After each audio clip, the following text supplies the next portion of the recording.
And we are back. Thanks for clicking on the link. Welcome to Good Energy. Enjoy the content, and everyone have a blessed day.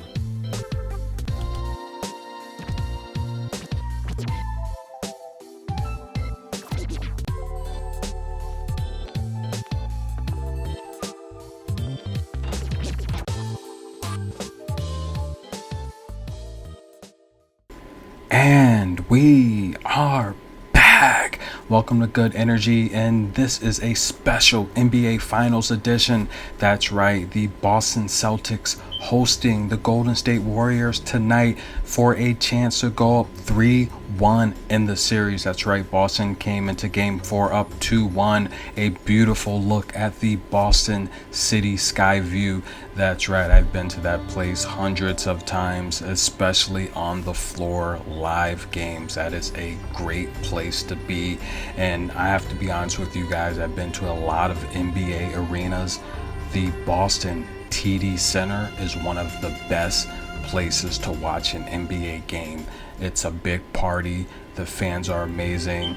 Boston's a great team. And the city, the spirit, the vibe is beautiful. Please, if you have the chance, go to a Boston Celtics game. It's a big party. You're going to enjoy it. But as we get back to this NBA Finals special edition, Jason Tatum, one of the fastest growing NBA stars in the league. This guy is big time, from Duke by way of St. Louis, hosting the Golden State Warriors tonight. And a lot of people felt the Celtics were coming into this on cruise control. They would go up 3-1. The Celtics are 2.5 favorites to win this series heading into game 4. And a lot of people thought the Golden State Warriors just looked old and tired. And comment below, let me know, what do you think? Do you think the Golden State Warriors are nearing their end? They have some huge contracts, some aging veterans, and Kendrick Perkins, Stephen A. Smith, Jason Williams, a lot of those guys said, look, the Golden State Warriors flat out look old. It looks like the Celtics are just more youthful, they're stronger, they're faster, they're beating them to the punch and outplaying them in defense.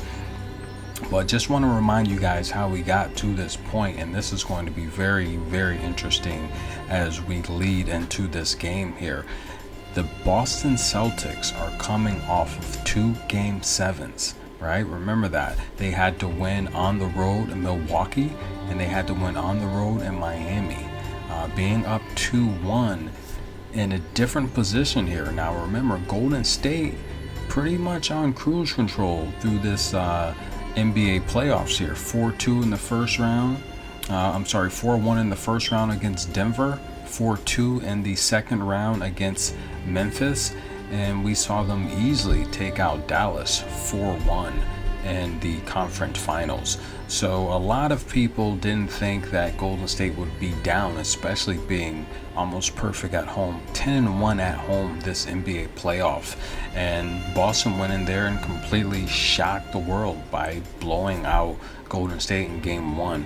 And yes, Golden State was up double digits early in that game, but Boston showed you their defense. And the big difference in this series has been the third and fourth quarter. The Warriors are winning the third quarters with ease. They're a good third quarter team, but Boston is winning the fourth quarters. And the reality here is, this is something you need to know. The NBA Finals team that wins Game 4 normally wins the series 82% of the time. In contrast to that, before Game 4, fans, the NBA public fans, thought that Boston had an 82% chance to actually win this series. So we have some interesting numerology at play here. Me personally, I think Boston was in the driver's seat and they led for much of this game. If you did not watch the game, Boston was up by 5 at halftime. They won the first quarter and they went into the fourth quarter looking pretty good. I mean, Golden State just seems like a huge roller coaster with their consistency, but nonetheless, the players are arriving in style. Jason Tatum, the offensive leader of this team, looking very good. He's been cool, calm, collective this entire series, showing his maturity. White, I think, one of the more underrated players here. He's definitely a great defensive player on this team. Without him, I don't think they're here. Probably shouldn't be in the NBA, most people think, but his hard work, his dedication, his work ethic has got him to this point. And a lot of people, they forget, in terms of a lot of the attention goes to Williams and what he's doing on the glass and how he's kind of keeping them defensively sound. But I think Theis is, he didn't even play this game. I think Theis is a difference maker.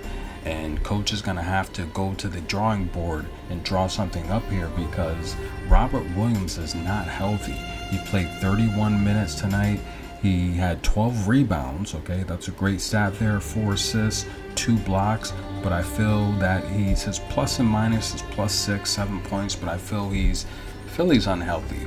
But let's get right into it. This is where this game tonight changed. 7 minutes left in the fourth quarter. Boston's up 90-86. Boston in the driver's seat. This crowd is just going crazy all night long. Steph Curry literally doing everything he can to will this team. And Mark Jackson and Jeff Van Gundy, they thought that Steph Curry's performance tonight was LeBron James-esque.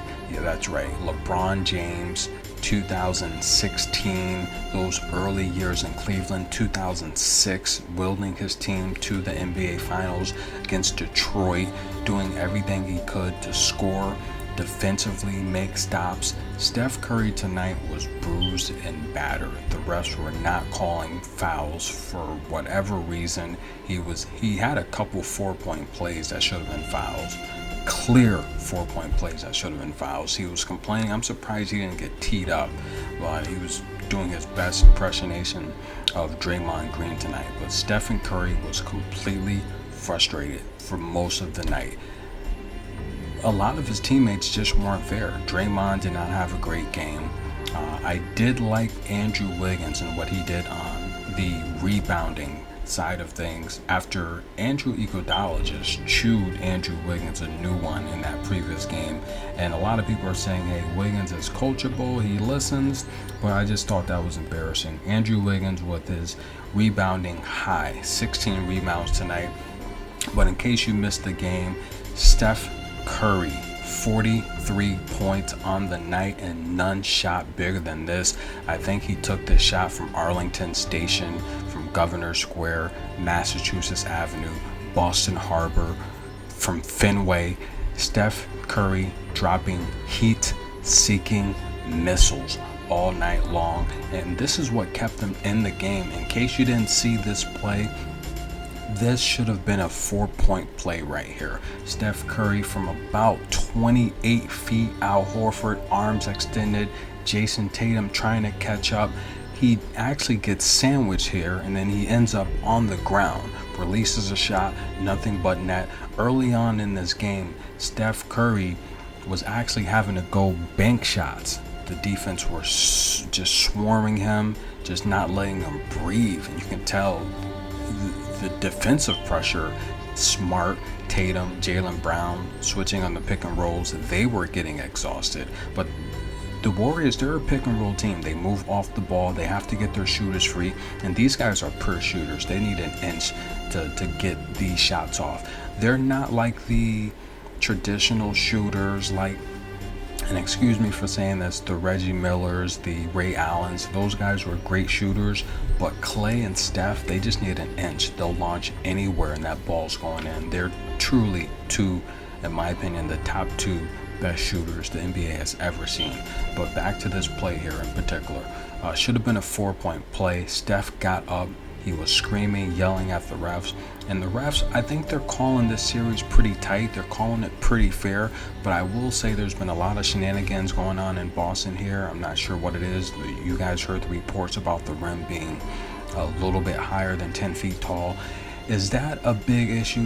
No, it's not a big issue. When you're a shooter and it's time to play, after your first shot or two, you're going to adjust automatically. There's a switch inside your head that says, okay, this is where the rim is. This is where I need to put it in. I don't think that's a big issue. I think it's more of a joke type of clown type of thing, so to speak. They could practice on that for a few hours. It's not going to affect their shot, and shooters know that. When it's time to play, you see the rim, you visually see it going through, kind of like the Kobe Bryant thing. I don't think that trickery the Celtics tried to pull off had any impact at all. But nonetheless, Steph Curry here, this is where things got out of hand for Boston, so to speak. The Golden State Warriors, with 6 minutes left, they would end this game scoring 17 points to Boston's 3 points. Golden State went 5 of 8 from the field, 2 of 3 from downtown, while the Celtics went 1 of 8 from the field, 1 of 7 from downtown. And this is where the Boston Celtics fans and team, organization, anyone in the city of Boston or Massachusetts, so to speak, Boston cannot outshoot the Golden State Warriors. You have 2 of the best shooters in the history of basketball on the same team, okay? And this is where I felt Jaylen Brown needed to do more, okay? They only scored 3 points the last 6 minutes of this game.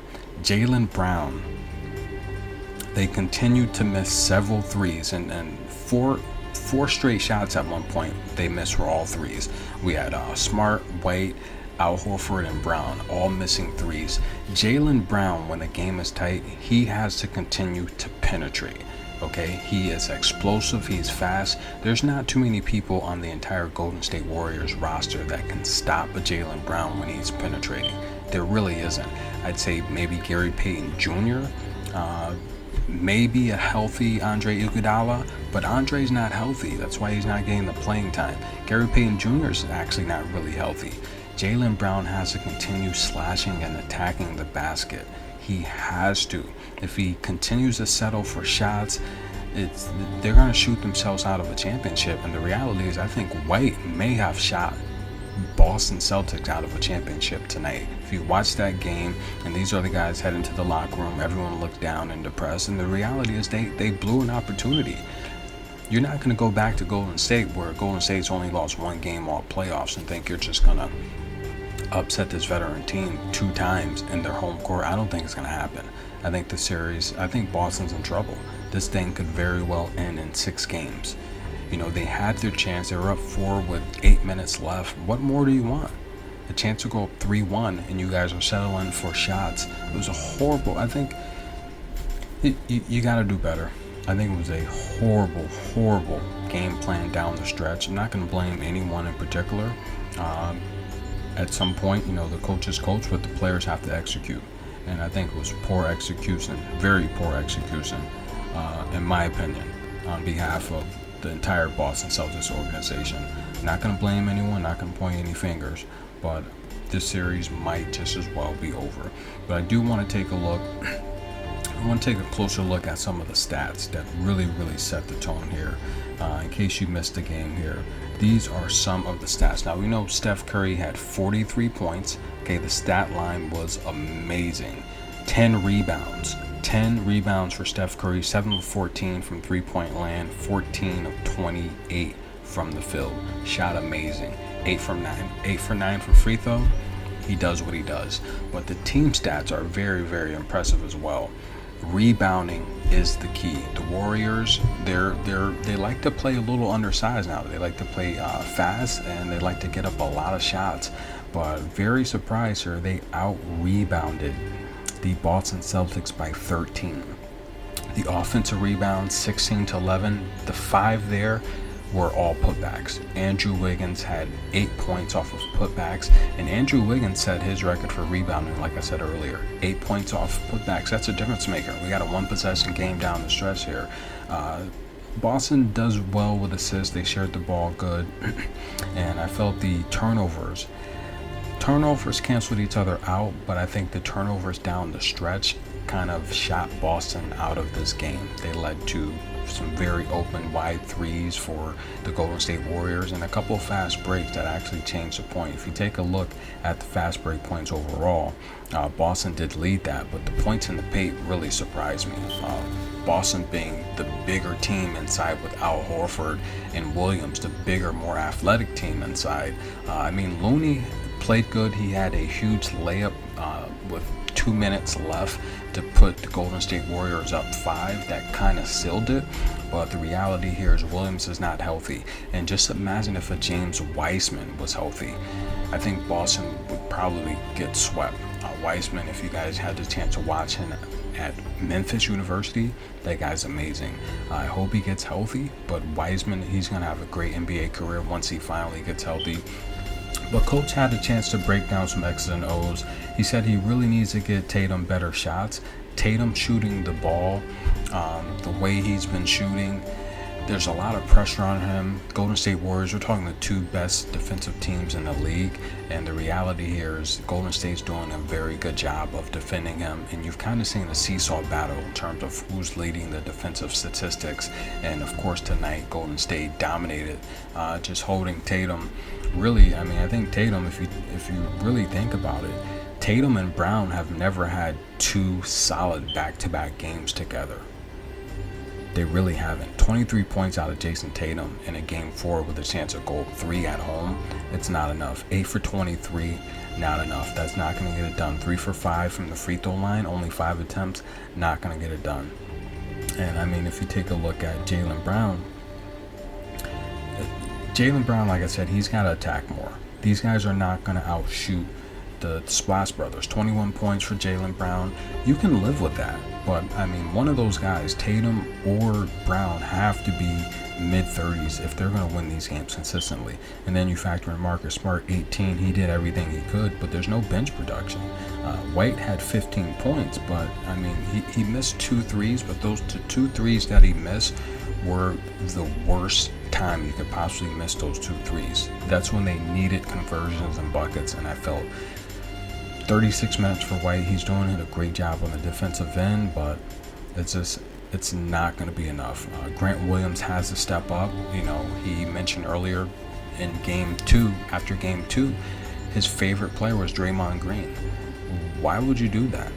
Why would you give Draymond the momentum and the seniority when you have to go out there and battle him and guard him? But I feel Grant Williams got to be more of a factor. Grant Williams cannot play 13 minutes if the Celtics are going to win another game in the series. Grant Williams is the toughest player on that team, and I would put him right there with Marcus Smart. I think Marcus Smart is the life of that team. He goes where this team goes, and Grant Williams needs more minutes. He's the one that's getting on the floor, drawing the charges. He's the one that's frustrating Draymond Green. But then again, it could have been coaching. Draymond, Steve Kerr swapped out Draymond Green at some key critical times that enabled Golden State Warriors to come back. But Al Horford, 8 points is not going to get it done. It's not going to get it done against a superior championship team. Me personally, I think the series is over. I think Golden State's going to win this thing in 6. And you're looking at Steph Curry, 43 points tonight. You're looking at he's only had one other higher scoring game. That was against the finals against Toronto, when he completely went off when Klay was hurt there. And of course, we all know Kawhi Leonard would end up getting his first NBA championship in Toronto with Kyle Lowry, and before that team would be dismantled. This series here, guys, it's been very entertaining. It's been very good, popcorn worthy. I do think that the Golden State Warriors are going to finish this thing out in 6. I think the series is over. Tonight, the Golden State Warriors were 4-point underdogs as they were in game 3. But the reality here is getting Golden State Warriors +4 on the road is a no-brainer. And they're going to go home where most likely they're going to be 6-point favorites or something like that. And I think Boston, their immaturity is going to start to show. Golden State Warriors, they play very good at home, especially in the second half, and I think Boston's in trouble. This series here, in terms of I mean, we have actually it's out now. So Golden State's 3.5 point favorites at home, and the money line is going to be -170. So that's definitely something. I would take Golden State Warriors on the two baskets at home. Yeah, I would definitely take that. Let me know, guys, in the comments, who do you think is going to win this series? Do you think Boston blew their only opportunity tonight? I do. Let me know what you think. This has been Good Energy, guys. Remember, the next game is going to be Monday. If the Celtics can win at home on Thursday, then we will have a Game 7 on Father's Day. The suspense certainly is building up for a Game 7, but I think it's going to end in 6 in Boston, Massachusetts. That man you're looking at right there, Stephen Curry, is the best shooter the NBA has ever seen. You give him an inch, he can bang it from deep. Tonight you saw him hit threes from Massachusetts Avenue. Unbelievable. Guys, that's Steph Curry. This is Good Energy. Comment below. We are